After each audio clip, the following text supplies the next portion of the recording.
Picture this, a rainy Thanksgiving night in Seattle, 2025. The table's set with Mom's famous pumpkin pie, the air's thick with family chatter, and I'm sitting there, Emily Carter, 30 years old, heart pounding like a drum. My brother Ethan, the self-proclaimed tech genius, is holding court, spinning tales of his startup's epic success. Everyone's hanging on his every word, everyone except me. Because I know something he doesn't. Something that's about to turn this cozy dinner into a scene no one will forget. Hi, I'm Emily, and tonight, the truth I've kept buried for years is about to explode, shaking our family to its core. But before I spill the secret that left my brother speechless and changed everything, I need you to do two things. Drop a comment telling me where you're watching from, and hit that subscribe button if you've ever had a family member who thought they knew it all. Trust me, you're not alone, and this story's for you. Growing up, I was always in Ethan's shadow, his coding trophies, his Stanford acceptance, his endless swagger. Me. I was just the kid sister with big dreams and a knack for business. But while Ethan was busy boasting, I was building something massive at Nexus Innovations, a tech giant he'd never take seriously. Tonight, that changes. Stick with me for the next 35 minutes, and I'll take you through a roller coaster of sibling rivalry, a jaw-dropping revelation, and a lesson about owning your truth that'll hit you right in the gut. Ready? Let's dive into the moment my family learned who I really am, and why sometimes, the quietest voice can make the loudest impact. As the Thanksgiving table fades from view, let me take you back to where this all began, Seattle, the early 2000s, when I was just a kid trying to find my place in a world that seemed to revolve around my brother, Ethan Carter. I'm Emily, and if you've ever felt like you were playing second fiddle in your own family, this is going to hit home. Ethan was 4 years older, a lanky teenager with a knack for code that had our parents, Grace and David, practically worshipping at his feet. By 14, he'd built an app that tracked local coffee shop deals, pretty niche for Seattle, but it landed him a scholarship to Stanford. Me. At 10, I was sketching business plans for a lemonade stand empire in my notebook, dreaming of turning nickels into millions. But to Ethan, my ideas were cute, like I was some kid playing dress-up in his tech world. Our house in Capitol Hill was a shrine to Ethan's brilliance. His room was a jungle of circuit boards and glowing monitors, while mine was stacked with books on marketing and leadership. I'd show him my latest idea, subscription box for local crafts, and he'd smirk, stick to glitter glue, tech's not your lane. That patronizing tone cut deeper than I let on. Our parents didn't help. Dad, a number-crunching accountant, would fumble with his flip phone and call Ethan a wizard. Mom, a sweet elementary school teacher, hung on his jargon-filled rants about algorithms, nodding like he was decoding the universe. My wins, like organizing a school charity auction that raised $2,000, got polite smiles and a quick, "That's nice, honey." Then it was back to Ethan's latest hackathon trophy. Don't get me wrong, I wasn't invisible. I had my moments. In middle school, I pitched a recycling program that got our district a city grant. The local paper ran a photo of me shaking hands with the mayor. I rushed home, clipping in hand, thinking maybe this time they'd see me. Ethan glanced at it, chuckled, and said, "Recycling? That's barely a science fair project." Dad ruffled my hair, said, "Good job, kiddo," and asked Ethan about his robotics club in the next breath. It was like my achievements were footnotes in the epic saga of Ethan Carter, tech prodigy. The only person who truly saw me was Grandma Maggie Thompson, our family's secret weapon. Maggie was 80 now, but back in the 60s, she'd been a software engineer when women in tech were rarer than unicorns. She'd debug code on punch cards while raising 3 kids, and her sharp eyes missed nothing. One rainy afternoon, when I was 12 and sulking after Ethan dismissed my idea for a peer-to-peer tutoring app, Maggie pulled me aside in her cozy Queen Anne apartment. "Emily," she said, her voice like steel wrapped in velvet, "Ethan's got a gift for code, but you see systems, people, markets, possibilities. That's power. Don't let his noise drown out your signal. Her words were a lifeline, a spark that kept me going when Ethan's shadow loomed largest. High school didn't change much. Ethan was the star of the coding club, headed for Stanford with a partial scholarship. I threw myself into business classes, leading the debate team to nationals and launching a school merch store that funded new sports uniforms. But at family dinners, Ethan's tales of disrupting the industry sucked up all the air. I'd sit there, stirring my soup, while Mom beamed and Dad asked for the third time what a neural network was. Maggie would catch my eye across the table, her knowing nod saying, "Hold fast. Your moment's coming." That moment was closer than I knew, but it would take years, and one explosive Thanksgiving, to make it real. The screen fades from that rainy Seattle afternoon with Grandma Maggie's words echoing in my mind, and now we're stepping into the heart of my journey. I'm Emily Carter, and this is the part where I stopped being just Ethan's little sister and started building something no one in my family saw coming, not even me, at first. If you've ever poured your soul into proving yourself while staying under the radar, you'll get why I kept my victories quiet. But as the stakes grew higher, so did the tension, and it was only a matter of time before the truth demanded to be heard. Let's rewind to 2015, when I was 20, a junior at the University of Washington, and about to carve my path in a world that Ethan thought he owned. College was my chance to break free from Ethan's shadow, but his legend loomed large. He was at Stanford, interning at Silicon Valley startups, sending home stories of pitch meetings and venture capital that had Mom and Dad starry-eyed. I chose a business degree with a tech focus, determined to blend strategy with innovation. My professors saw potential, pushing me to compete in case studies where I crafted marketing plans for AI startups. I won first place at a national competition, presenting a strategy for a drone delivery service that got me a standing ovation. I called home, buzzing with pride, hoping for once to be the one who dazzled. Dad said, "That's great, but within minutes, he was asking about Ethan's latest internship at a company that might go public. Ethan, when I texted him my win, replied, "Cool, but business comps are soft skills. Coding's the real game." I stared at my phone, the sting of his words fueling a fire in me. I wasn't just going to compete, I was going to outwork everyone. After graduating with honors in 2017, I landed a marketing role at Nexus Innovations, a Seattle-based tech giant known for enterprise AI solutions. Nexus was no scrappy startup like the ones Ethan idolized. It was a powerhouse, and I was thrilled to be part of it. But marketing was just my entry point. I knew I had to understand the tech itself to hold my own. So, I enrolled in night classes for Python and data analytics, spending weekends debugging code while my peers partied. I wasn't aiming to be a developer, I wanted to speak the language of the engineers I'd work with.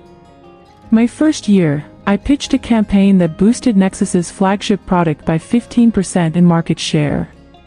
My boss, Rachel Kim, called me a natural, and by 2019, I was promoted to product strategy, bridging the gap between tech teams and corporate goals. Ethan, meanwhile, was back in Seattle, launching his startup, iVision, with a splashy press release. Family dinners became his stage. He'd toss around terms like deep learning and series of funding, while I sat quietly, my promotions and late-night study sessions unmentioned. Once, I tried sharing that I'd led a cross-functional team to launch a new AI module. Ethan cut me off, marketing fluff, You're not building the actual tech. Mom smiled weakly, saying, "You both do such different things," and Dad asked Ethan about his disruptive algorithms. I swallowed my frustration, but Grandma Maggie caught my eye, her nod a silent reminder, keep going. They'll see, By 2022, I was recruited into Nexus's acquisitions team, a role that played to my strengths, analyzing market trends, spotting undervalued tech, and sealing deals that shaped the industry. I worked under Monica Patel, a legend in corporate strategy, who mentored me to think 3 steps ahead. I led due diligence on a $50 million acquisition of a cybersecurity firm, negotiating terms that saved Nexus millions. My team grew to 12 people, and I reported directly to the C-suite. At 28, I was one of the youngest directors in Nexus history, a fact I kept locked away from my family. Why?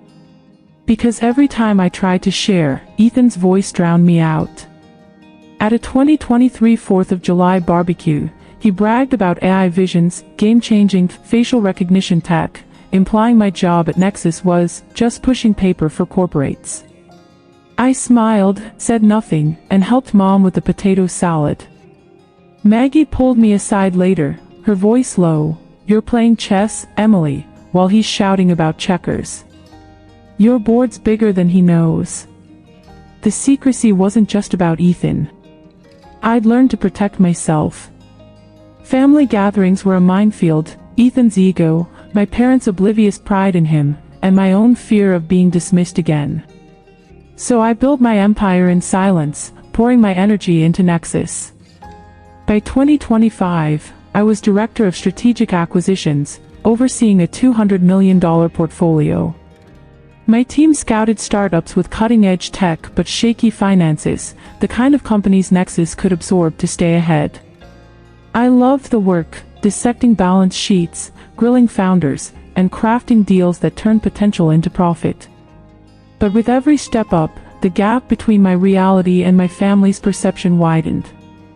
I wasn't just Ethan's little sister anymore. I was a force, and the weight of that truth was getting harder to carry.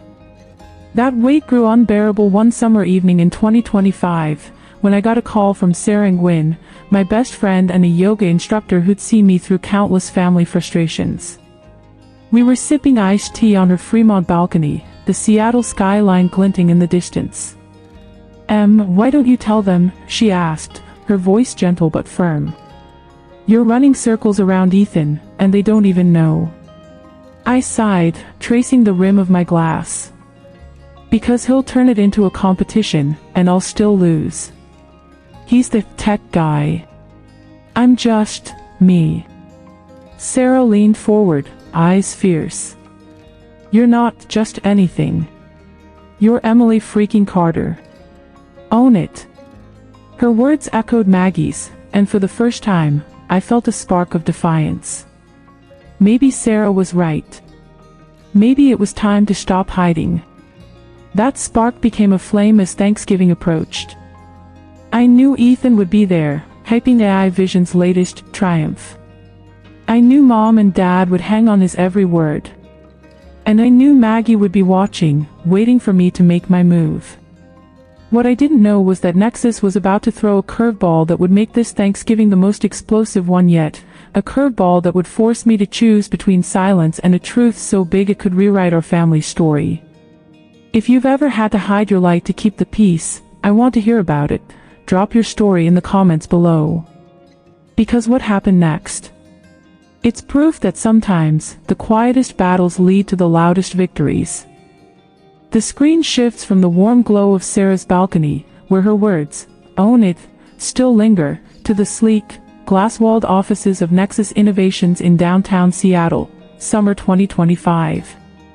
I'm Emily Carter, and this is where the story takes a turn I never saw coming. If you've ever stumbled across a secret that could change everything, you know the feeling in your gut, part thrill, part dread. That's exactly where I was, staring at a report that held my brother Ethan's fate in my hands. This wasn't just about family anymore, it was about power, truth, and a choice that would test every ounce of my resolve. Buckle up, because what happened next set the stage for a Thanksgiving showdown no one could have predicted. It was a humid July morning, the kind where Seattle's skyline shimmers through a haze. I was in my corner office on the 32nd floor, sipping a double espresso, when my assistant, Lucas Chin, slid a folder across my desk. "This one's a hot prospect," he said, his voice buzzing with the excitement we all got when we sniffed out a game changer. As Director of Strategic Acquisitions, my job was to hunt for startups with tech that could supercharge Nexus's AI platforms, or neutralize future rivals. We sifted through dozens of companies every quarter, looking for diamonds in the rough, brilliant ideas crippled by bad execution. Lucas tapped the folder. AI vision. Cutting-edge facial recognition, but they're hemorrhaging cash. Classic buyout bait. I nodded, flipping it open, expecting another overambitious startup with more patents than profits. Then I saw the founder's name, Ethan Carter. My brother. My coffee cup froze halfway to my lips. For a moment, the world stopped. The hum of the office, phones ringing, keyboards clacking, faded to a dull roar. Ethan's company, AI Vision, was on my desk, flagged as a potential acquisition. I scanned the report, my pulse racing. Their tech was groundbreaking, a neural network that could identify faces in low-light conditions with 98% accuracy, perfect for Nexus's security division. But the numbers were a disaster. 2 rounds of funding burned through $12 million, with revenue barely cracking $200,000. Customer acquisition costs were triple industry norms, and their burn rate gave them 6 weeks before insolvency. Ethan, the tech genius, had built a Ferrari of an algorithm but forgotten to put gas in the tank. I leaned back, staring at the Space Needle through my window, and felt a storm brewing inside me. This wasn't just a deal. This was personal. My first instinct was to slam the folder shut and pass it off. Conflict of interest screamed in my head. I'd built my career on integrity, and getting tangled in Ethan's mess could jeopardize everything. But curiosity, or maybe something darker, kept me reading. For years, Ethan had paraded AI Vision as his ticket to the big leagues, dazzling our family with tales of investor meetings and disruptive tech. At a Memorial Day cookout, he bragged about an IPO just around the corner, while I grilled burgers and bit my tongue. Now, I held the truth. His company was a house of cards, and I was the one with the match. The irony was almost poetic. All those years of him dismissing my work as fluff, and here I was, deciding whether his dream lived or died. I called Monica Patel, my boss and the chief strategy officer, into my office. Monica was a no-nonsense exec who'd closed billion-dollar deals without breaking a sweat. I laid it out straight. The founder of AI Vision is my brother. I need to recuse myself. Monica raised an eyebrow, her sharp gaze pinning me. Your brother's in tech. You never mentioned. I gave a wry smile. He's made sure everyone knows he's in tech. I'm just the corporate drone who doesn't count. She laughed, but her expression turned serious. This deal makes sense for Nexus. Their tech could boost our security suite by 20%. But you're right, ethics first. Step back from negotiations, but stay on as an advisor. Your insight could be critical, family or not. I nodded, relieved but uneasy. Just keep it clean, she added.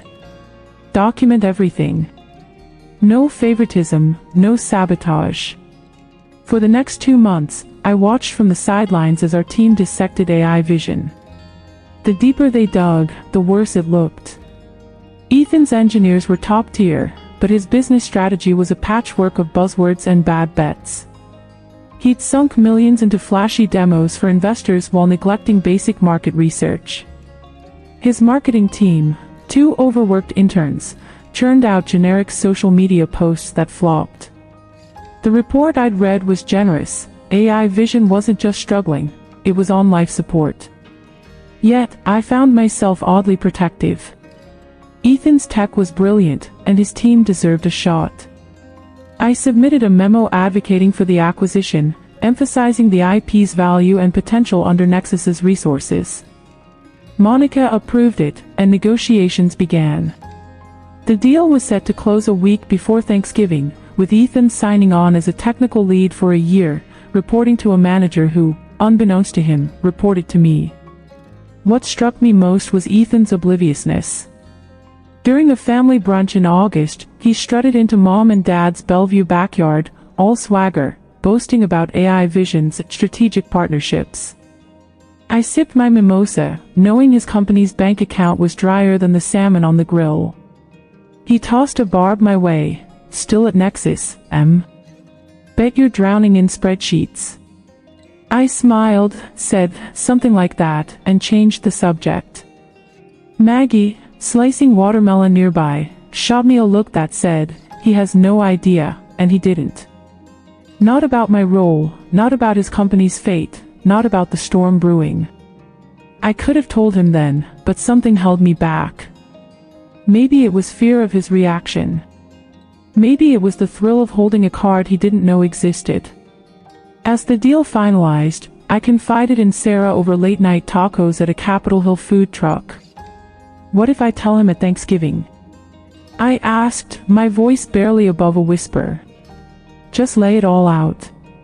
Sarah chewed thoughtfully, then fixed me with her steady gaze. "You've earned this, M. Not to rub it in his face, but to show who you are. He's built a myth around himself. It's time for your truth." Her words hit like a lightning bolt. Thanksgiving was days away, and I could feel the weight of years, Ethan's dismissals, my silence, my family's blind spot, pressing down. I didn't want to hurt him, but I was done dimming my light. The stage was set, and whether I was ready or not, the truth was about to take center stage. If you've ever held a secret that could shake things up, drop it in the comments. I want to know how you handled it. Because what came next? It was a collision of pride, power, and family that no one saw coming.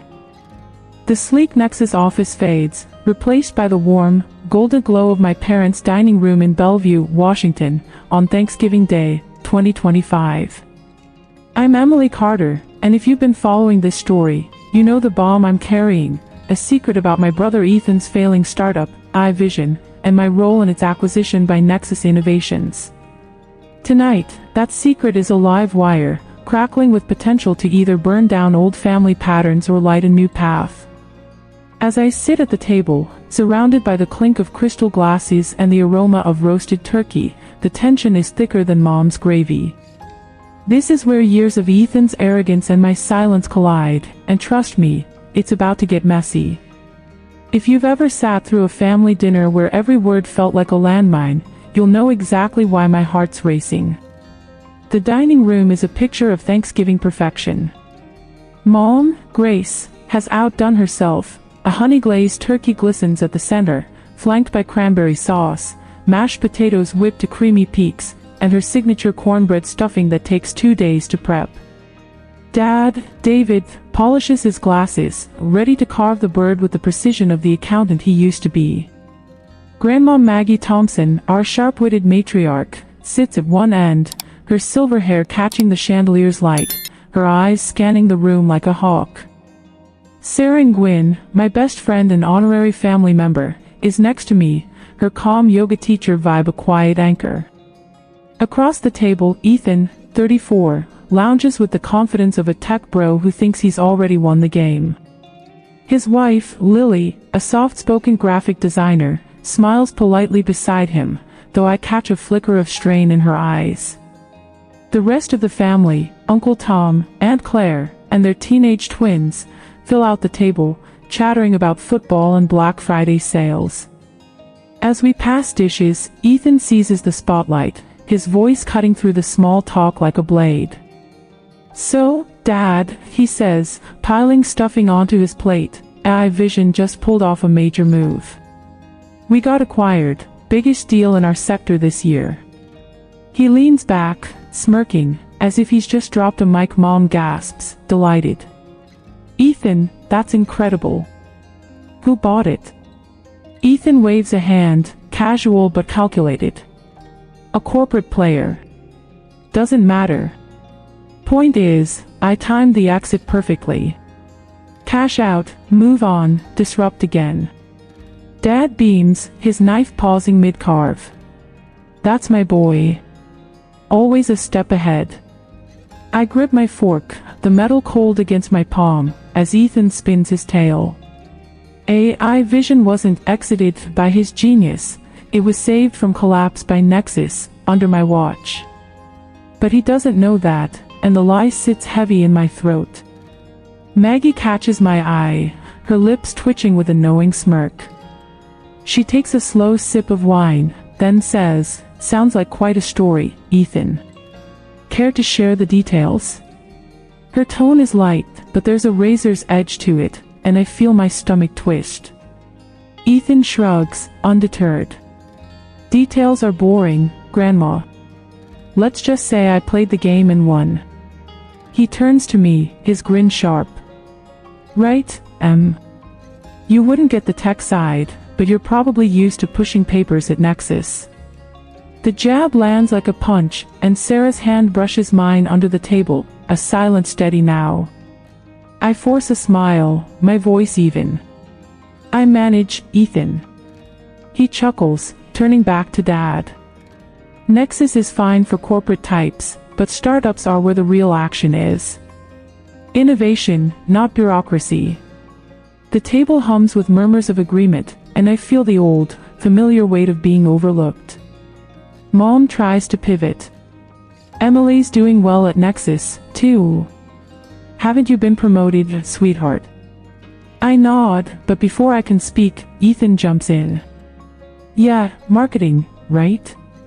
Making shiny ads for the real techies." His laugh is loud, dismissive, and Aunt Claire joins in, unaware of the sting. "Oh, Emily, you must love the creative side." I bite my lip, the urge to correct them warring with years of habit. Nexus isn't just ads, it's a tech titan, and I'm not in marketing anymore. I'm the one who greenlit the deal that saved Ethan's company. But saying that now feels like pulling the pin on a grenade. Sarah leans closer, her voice a whisper. "You don't have to take this, Em." Her words echo Maggie's from years ago. Asterisk, "Don't let his noise drown out your signal," asterisk, and I feel a spark of defiance. But Ethan's on a roll, regaling Uncle Tom with a story about outsmarting investors. "See, in tech, you've got to be the alpha," he says, gesturing with his wine glass. "Some people build the future, others just support it." His eyes flick to me, the implication clear. I'm the support, not the star.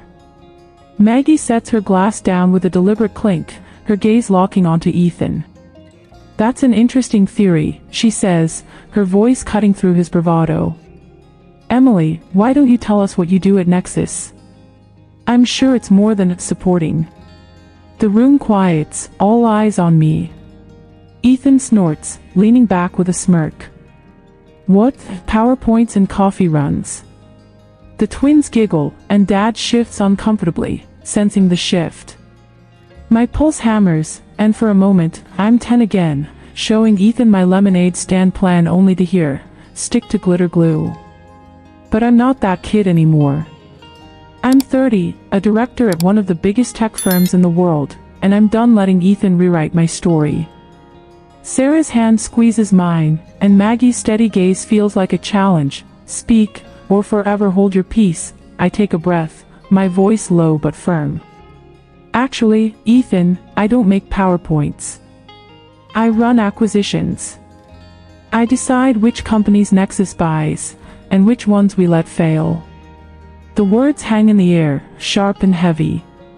Ethan's smirk falters, his fork pausing midair. Mom blinks, confused. "Acquisitions? Like, buying companies?" Dad's brow furrows, as if he's trying to reconcile this with the daughter he thought he knew. Lily's eyes widen, and I catch a flicker of recognition. She must have seen my name on the paperwork. Ethan recovers, forcing a laugh. "Come on, don't oversell it. You're in marketing. You don't call those shots." His tone is teasing, but there's a crack in his confidence, a hint of unease. Maggie leans forward, her voice like velvet over steel. "Why don't you let her finish, Ethan? I think we're all curious." I meet Ethan's gaze, my heart pounding but my resolve ironclad. This is it, the moment I've avoided for years. Do I keep the peace, let him have his myth? Or do I lay the truth bare, knowing it'll shake this table like an earthquake? Sarah's whisper rings in my head, own it. Maggie's nod is a silent command. The tension is a living thing, coiling tighter with every second. I open my mouth, ready to speak, when Ethan cuts in, his voice louder now, almost desperate. Let's not bore everyone with corporate stuff. Dad, want to hear about AI Vision's tech? It's next level, but Maggie's not having it. She raises a hand, her authority silencing the room. No, Ethan. It's Emily's turn. The air crackles, every eye on me. I feel the weight of years, every dismissed idea, every patronizing smirk, every time I dimmed my light to let Ethan shine. This is my crossroads, and there's no going back. If you've ever held your tongue while someone else took the stage, drop a comment below. I need to know I'm not alone. Because what happens next? It's the spark that sets this dinner ablaze, and it's coming faster than any of us are ready for. The dining room in my parents' Bellevue home is a pressure cooker, the golden glow of Thanksgiving 2025 now tinged with an electric edge. I'm Emily Carter, 30, standing at the edge of a precipice I've avoided my whole life. My brother Ethan's smug dismissal of my career at Nexus Innovations hangs in the air, his latest jab, PowerPoints and coffee runs, still stinging. Grandma Maggie's command, it's Emily's turn, has silenced the table, every eye on me, Mom's confused, Dad's uneasy, Sarah's encouraging, and Ethan's defiant, his smirk daring me to challenge his throne as the family's tech star. The truth about my role in acquiring his failing startup, iVision, is a grenade in my hands, and I'm about to pull the pin.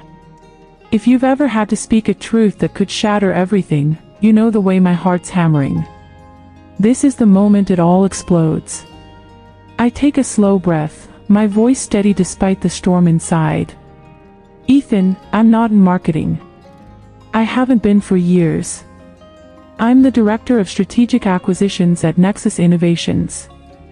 The words land like a thunderclap, and the room freezes. Ethan's smirk vanishes, his eyes narrowing as if I've spoken a foreign language. Mom's fork clatters against her plate, her mouth half open. Dad blinks, his carving knife forgotten. Sarah's lips twitch with a suppressed smile, and Maggie leans back, her expression pure satisfaction, like a chess master watching her gambit unfold. Lily, Ethan's wife, shifts in her seat, her gaze dropping to her lap. She knows something, and it's not good for Ethan. Ethan recovers first, forcing a laugh that's more snarl than amusement. Director of what? Come on, don't play games. You're not calling shots at Nexus. He waves a hand, searching for a word to diminish me. Your support staff.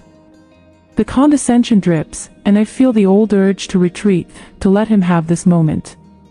But Maggie's eyes are locked on mine, and Sarah's hand brushes my arm, a silent go for it.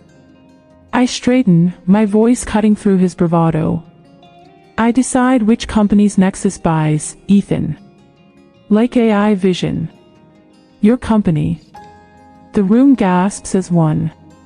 Uncle Tom chokes on his wine, Aunt Claire's eyes widen, and the twins stop scrolling on their phones, sensing drama. Ethan's face drains of color, his jaw tightening. That's a lie, he snaps, his voice rising. You had nothing to do with it. I negotiated that deal myself. But there's a crack in his certainty, a flicker of panic. Lily's head snaps up, her voice soft but clear. Ethan, I saw her name on the paperwork. Emily Carter, Strategic Acquisitions. The betrayal in her tone is a knife, and Ethan turns on her, his eyes wild. You knew. And you didn't tell me. Maggie seizes the moment, her voice sharp as a blade. Sounds like Emily's been running the show, Ethan. Why don't you tell us how AI Vision was doing before Nexus stepped in? The question is a trap, and Ethan knows it. He slams his hand on the table, rattling the crystal glasses. This is bullshit. My company was thriving. The acquisition was my strategy, not some corporate bailout. But his voice cracks, and I see it, the fear he's been hiding, the truth he's dodged for months. AI Vision was 6 weeks from bankruptcy, bleeding cash while he spun tales of glory.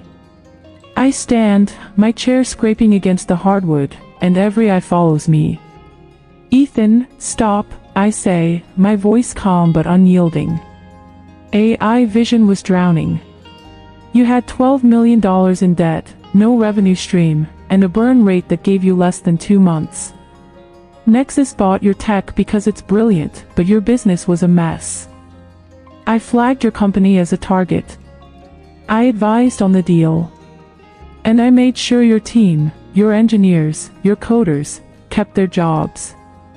The truth spills out, raw and relentless, and the room feels like it's holding its breath. Ethan's face twists, a mix of rage and disbelief. You're saying you saved my company? You, who doesn't know a neural network from a PowerPoint? His words are venom, but they're desperate, grasping. Dad finally speaks, his voice shaky. Emily, is this true? You've bought Ethan's company. I nod, meeting his gaze. Yes, Dad. I've been running acquisitions for 2 years. I recused myself from direct talks to stay ethical, but I was involved every step. Mom's hand covers her mouth, tears welling. Sweetheart, why didn't you tell us? Before I can answer, Ethan shoves back from the table, his chair toppling with a crash. This is sabotage, he roars, pointing at me. You couldn't stand me succeeding, could you? You had to swoop in and play the hero. His voice echoes, and the twins flinch, their phones forgotten. Sarah stands, her voice firm. Ethan, she didn't sabotage you. She saved you. But he's beyond reason, his face red, veins bulging. Saved me. She's lying to make herself look big. She's always been jealous, always trailing behind me. The accusation cuts, but I don't flinch. I've carried his shadow too long. Maggie rises, her 80 years doing nothing to diminish her authority. Enough, Ethan, she says, her voice a whip. You've had the stage for years, dismissing Emily while she built an empire. You want to talk jealousy? Look in the mirror. The room falls silent, her words a guillotine. Ethan stares at her, then at me, his chest heaving. For a moment, I think he'll argue, but something breaks in his eyes. Pride, maybe, or denial. He turns and storms out, the front door slamming like a gunshot. The sound reverberates, leaving a stunned void. Mom's voice trembles. Emily, how did we not know? Dad looks ashamed, his hands clasped tightly. We should have asked about your work. I just assumed. His voice trails off, and I feel a pang, not anger, but sadness for the years we lost to assumptions.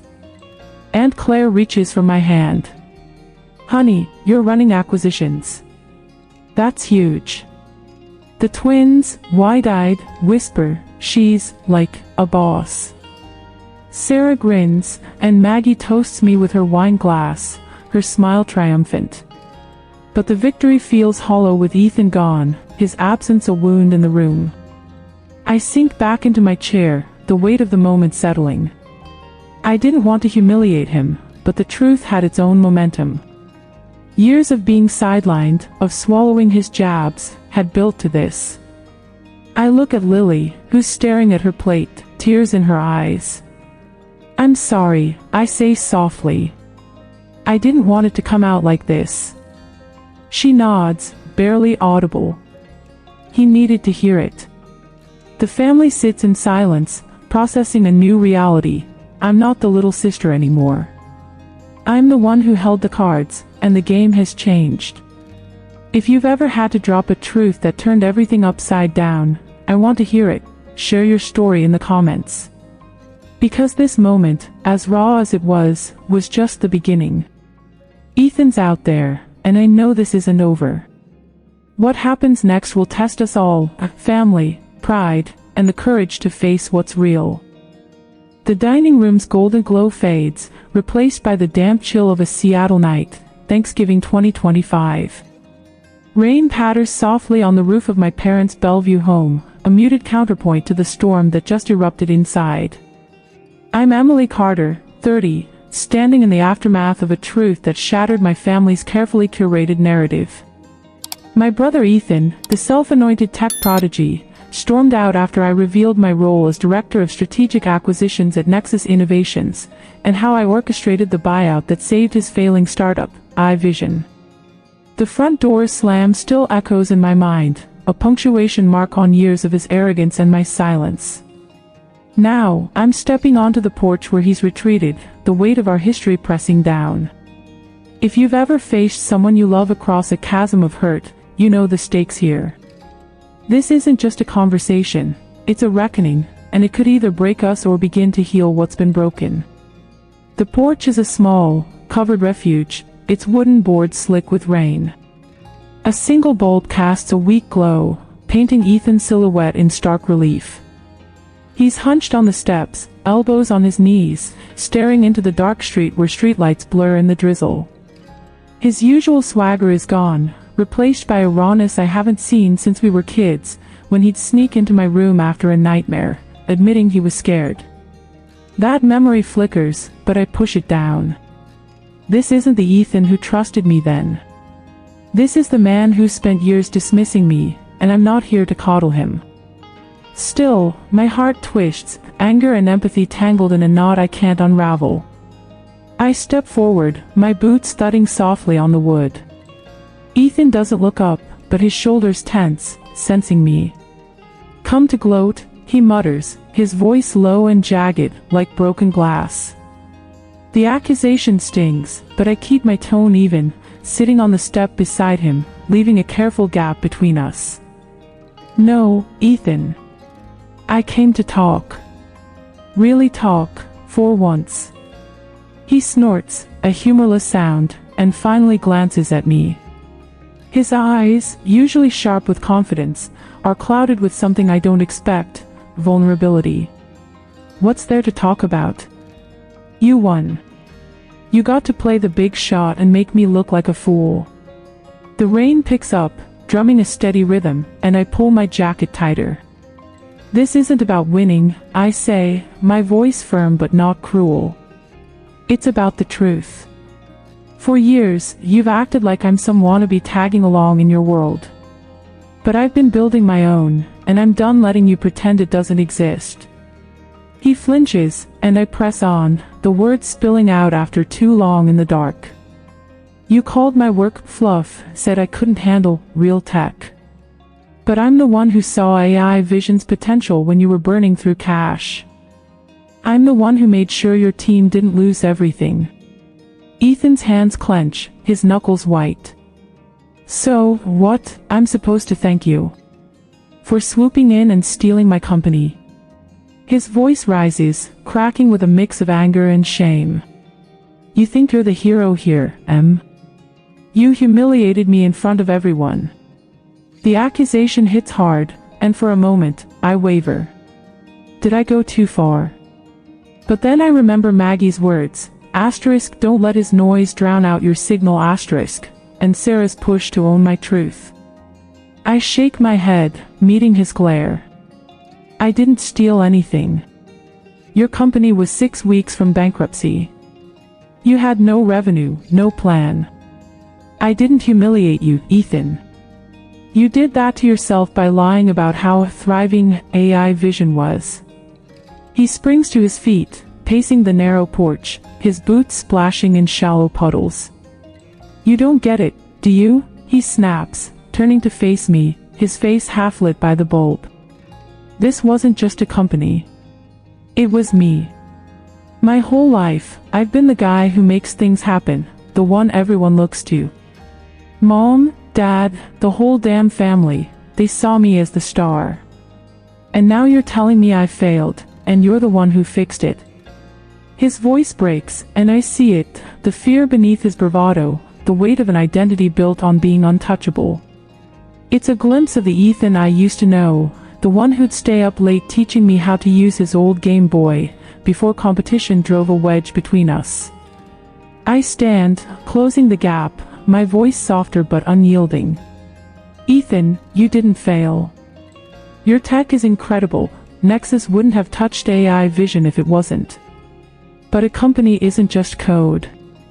It's strategy, markets, execution. That's where you stumbled, and that's where I'm strong. We could have been a team, you know. But you were too busy putting me down to see it. The words hang between us, heavy with years of missed chances. He stops pacing, his breath visible in the cold air, and for the first time, he doesn't fire back. The rain slows to a drizzle, and the silence stretches, taut as a wire. He sinks back onto the step, running a hand through his wet hair, a gesture so familiar it tugs at my heart. Was it really that bad? He asks, his voice barely above a whisper. AI vision, was it really going under? The question is raw, a plea for honesty, and I nod, sitting beside him again. Yes. Your burn rate was unsustainable. You were 3 missed payrolls from shutting down. I saw the numbers, Ethan. I couldn't let your team, your dream, crash like that. He stares at the ground, his jaw tight, processing. And you pushed for the deal. I nod again. I recuse myself from negotiations to keep it clean, but yeah. I fought for it. Because I believe in what you built. For a moment, he's quiet, the only sound the distant hum of a neighbor's car. Then, almost inaudibly, he says, I didn't know you were that high up. Director. When did that happen? The admission is a crack in his armor, and I seize it, my voice gentle but direct. 2 years ago. I didn't tell you because you never asked, Ethan. You were too busy explaining why your work was the only real tech.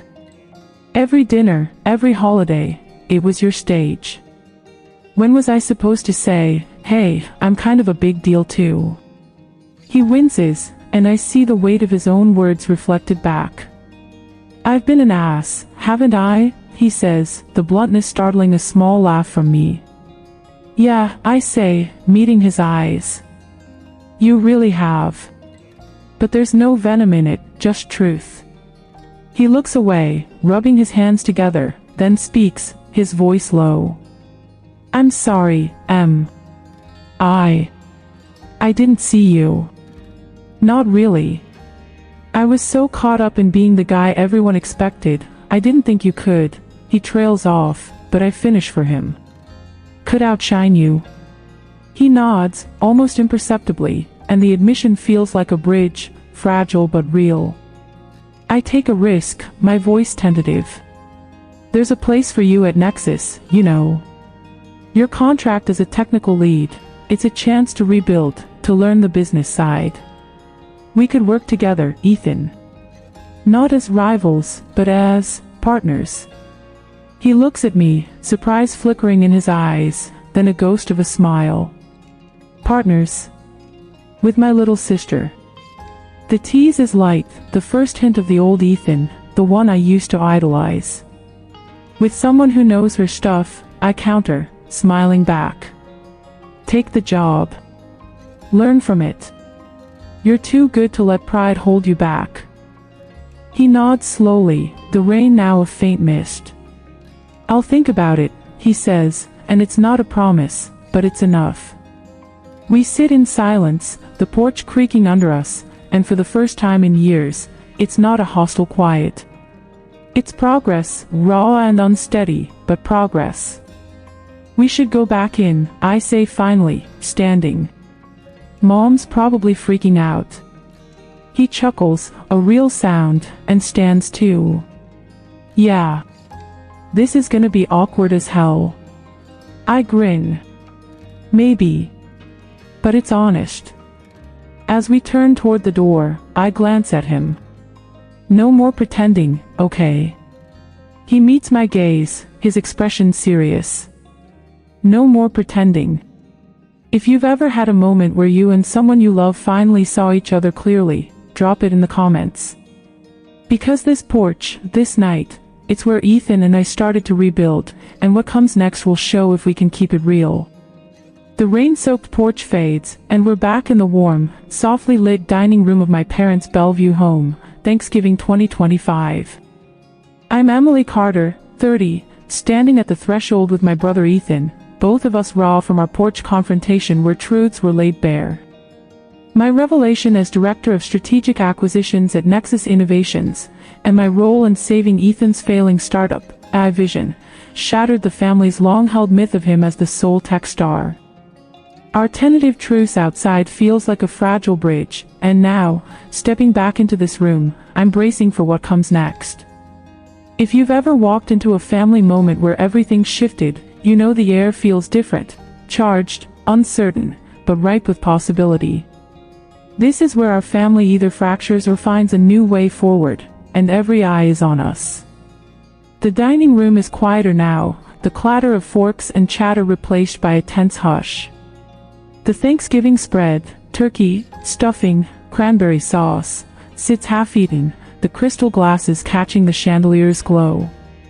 Mom, Grace, twists her napkin, her eyes darting between the door and her plate, worry etched deep.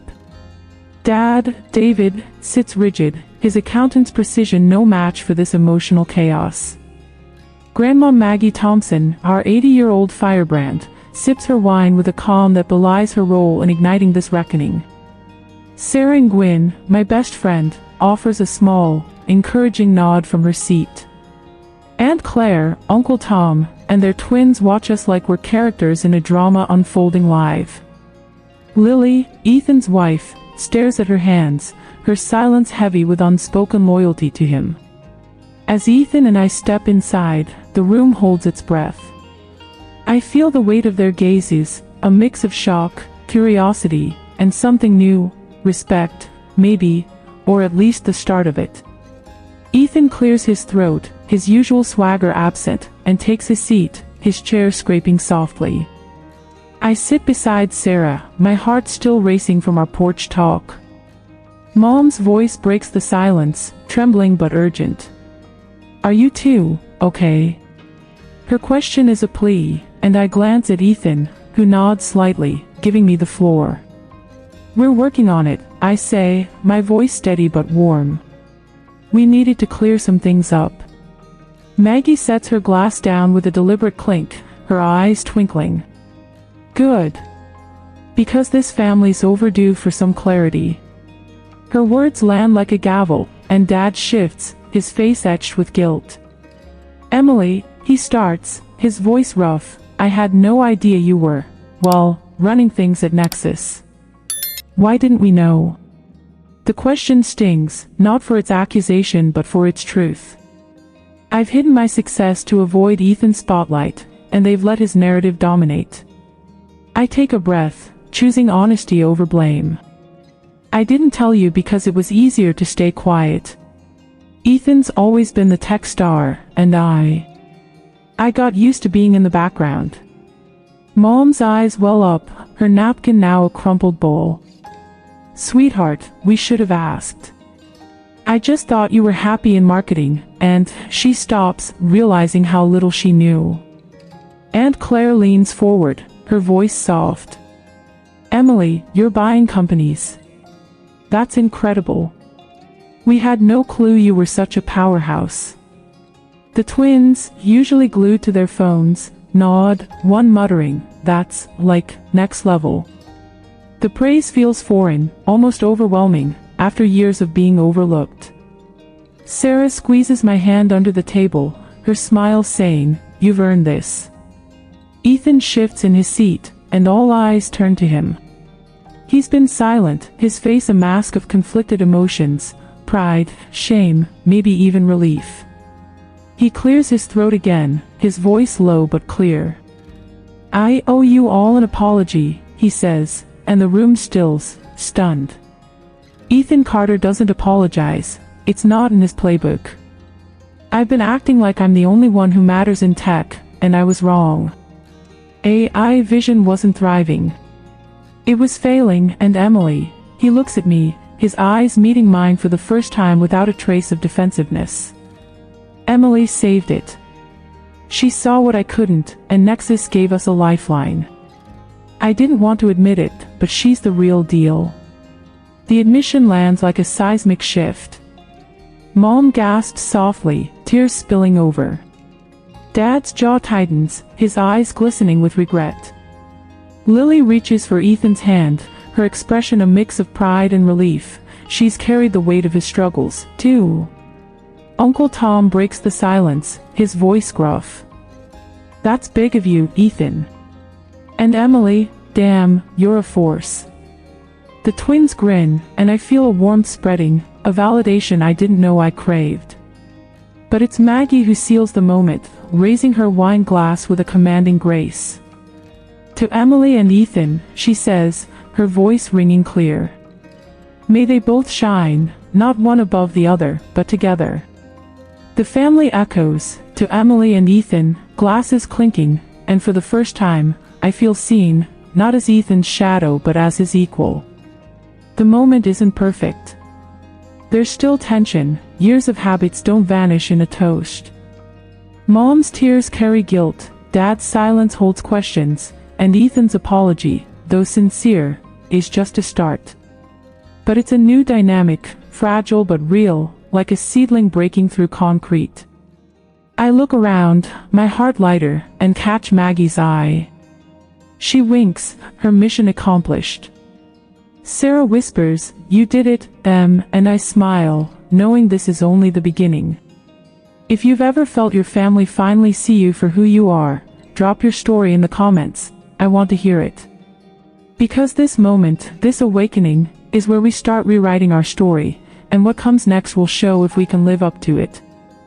The dining room's warmth fades, replaced by the vibrant hum of Nexus Innovation's Seattle headquarters, 3 months after that explosive Thanksgiving of 2025.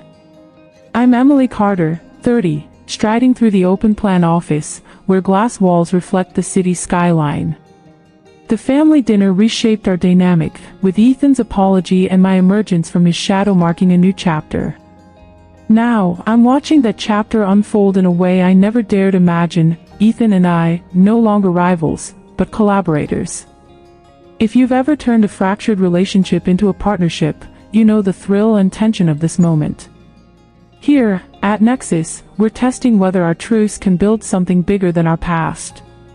It's February 2026, and Ethan's taken the technical lead role in Nexus's integration of AI Vision's facial recognition tech. The office buzzes with energy, coders huddle at monitors, my acquisitions team debates in a nearby conference room. I spot Ethan at a whiteboard, sketching algorithms with a marker, his focus intense but different now, less about ego and more about impact. We're prepping for a demo to Nexus's board, a high-stakes pitch to greenlight AI Vision's tech for our global security platform. Failure could stall the project, success could redefine Nexus's market edge. I join Ethan, handing him a coffee. Nervous? I ask, half teasing. He grins, a flicker of the old charm. Nah, just ready to show them what we've got. But his hand trembles slightly, betraying the pressure. We've spent weeks refining the tech, with me streamlining its market fit while he optimizes the code. Our late-night brainstorms, once unthinkable, have forged a rhythm, blending my strategy with his brilliance. We're a team now, I say, and he nods, serious. Yeah. Let's nail this. As we head to the boardroom, the stakes feel electric. This isn't just a demo, it's proof our family's new dynamic can thrive beyond the dining table. If you've teamed up with someone after years of rivalry, share your story in the comments. Because this moment, it's where we bet on each other. The Nexus boardroom fades, and we're transported to Grandma Maggie Thompson's cozy queen and apartment in Seattle, a week after our successful demo in February 2026. I'm Emily Carter, 30, sitting on Maggie's floral couch, surrounded by shelves of vintage tech manuals and framed photos from her pioneering days as a software engineer. The journey from that explosive Thanksgiving, where I revealed my role in saving Ethan's startup, AI Vision, to our new collaboration at Nexus has been a whirlwind.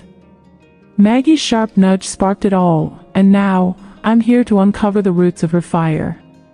If you've ever discovered a mentor's hidden strength, you know the awe I'm feeling. This moment isn't just about gratitude, it's about carrying a torch forward. Maggie, 80, pours tea, her hands steady despite her years. You and Ethan nailed that demo, she says, her eyes twinkling. But don't get comfy. The world needs more women like us in tech. I nod, curious. You fought for that, didn't you? She leans back, her voice dropping to a storyteller's cadence. In the 1960s, she coded for NASA, one of 3 women in a room of skeptical men. They called my work typing, she scoffs. I proved them wrong by debugging a lunar module program that saved a mission.